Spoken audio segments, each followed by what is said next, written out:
Hi everyone, my name is Rebecca and today we're going to be having a look at our Elna sewing machine, which is part of our Library Things collection. Now before I jump into our sewing machine demonstration today, I just want to let you know about our Library of Things and the different objects that you can borrow out from the library. So of course you can borrow a sewing machine. You can also borrow a Kobo reader like you can see over my shoulder. I've also got some board games, some musical instruments and some telescopes and even some robots that you can borrow, as well as a couple of other different things like a home energy saver kit and a laser distance measurer. So let's have a look at what is included in your sewing machine pack when you pick it up from the library. You'll pick up your sewing machine in this carry wheelie bag. You'll have your sewing machine, of course. You'll have your foot controller and power plug. It's all in part of the one. You'll have a box full of accessories, which I'll run through in a moment and actually go one by one into what is included in it. You'll have a Library of Things information sheet from the library, and you'll also have a sewing machine instruction manual and user guide. So let's have a deep dive into the different components of the machine that you may choose to use, as well as what is included in our little clear box. I'm going to start with our little clear box first. So in our clear box, there is an overlocker foot, a zipper foot, a satin stitch foot, a blind hem foot, an auto buttonhole foot, a quilting guide, a lint brush, some spare sewing machine needles, a quick unpick, which is very useful for the sewers out there, some spare bobbins, and it all comes in this clear carry case, which is easily labelled for you to find what you are looking for. Now let's take a look at our machine and the different parts of the machine and things that you can do with it. So we'll start from number one at the very, very top. You have got your bobbin winder and your bobbin stopper. In here is where you will put your thread that you are using. When you actually go to thread your needle, there is some instructions written on the machine on how to actually thread your thread through the machine and into your needle as well. But basically, I'll trace it out for you now as well. So you'll sit your thread on the holder, you'll come across here, around here, down in the front of the machine, up and around. Number 3, you need to hook into this clip here. Come back down, you'll hook into a little hook just above the needle, and then you'll thread into your needle and push it out the back. We've also got here obviously your foot, and this is where your bobbin will get put into the machine so you can use it.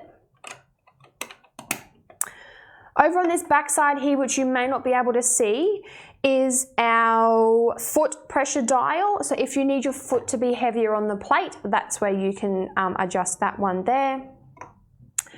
Across the top here at the front explains shows the different stitches and their allocated number in their settings.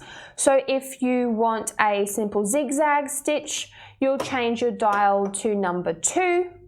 If you want a more complex zigzag stitch, you'll change it to number 14. Down the bottom here is your stitch length. Obviously 1 is short and what do we go through to 5 is lengthier.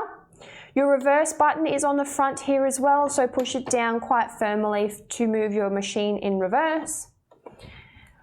Up here is also how tight you want your stitches as well, so you will adjust that if you want it looser or tighter. And on the side is where you can adjust your needle height if you need to pivot your material or rethread it or anything like that. Pop your height adjustment out to enable you to refill a bobbin using the bobbin filler up here, and this one also slides across as well. I will also run through some things that we have in the library collection which may be really helpful for you when sewing for the first time, or if you need some new ideas to have a look at.